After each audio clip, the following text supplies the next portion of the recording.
Darrell Jazz Johnson here, RazandJazzSports.com, Fathers and Sons Magazine, MSG Varsity, here with former New York Giant, and this is New York City, so the fans are definitely going to love that, and current sports analyst, Oben.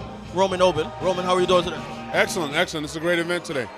You were one of the panelists on the Next Level Sports and Business Conference, and I think one of the remarkable things that you said, especially as someone who is on-air talent, is it's very easily replaceable, and you're 100% right.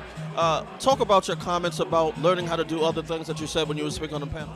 Well, I think this generation has to understand that you've got to be not only multi-talented, but multi-versatile. And because you're in front of the microphone, you have to learn production. You've got to learn the organizational aspect of it, graphics. I mean, a lot of young kids want to get into sports, they get into the sports business.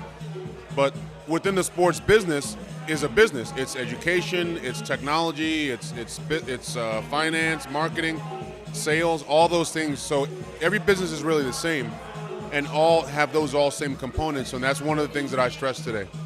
Now, that's a very competitive field when it comes to athletes as well. It's a field that a lot of retiring athletes want to get into. What has been the key to your success in this business? Just grinding, man. You got to grind. You got to believe in yourself. You got to welcome the competition, welcome challenges. You can't say, oh, there's so many athletes in this business, I don't want to get into it. You got to say, listen, this is what I do well.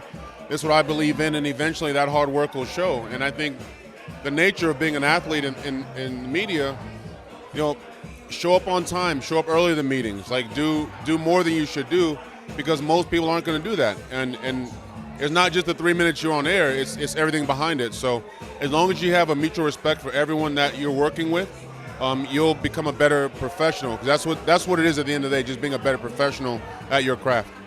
How did you come to working with the Next Level Sports and Business Conference? Well, I've got a lot of great relationships with Jude and everyone that's organizing it, and they told me back in, I think, October, November that they were doing this, and I said I would love to be part of the event. Final question, it's Super Bowl week. They have some of the Media Day festivities going on, the televisions behind us. You won a Super Bowl with the Tampa Bay Buccaneers. When the Super Bowl comes around, what are your memories from when you played in the Super Bowl? Well, I think I played in the last Super Bowl that only had a week between the championship game and the Super Bowl, so we only had 7 days. There was no 2-week lapse, and it was a whirlwind. It happened really fast, and a lot of attention, and taking the bus to the hotel. I mean, you're completely inconvenienced, but when it gets to the game itself, that's when the football part of it comes. So I was happy to get to the game and didn't have to deal with all the other stuff. Thanks a lot for your time. Thanks, anytime.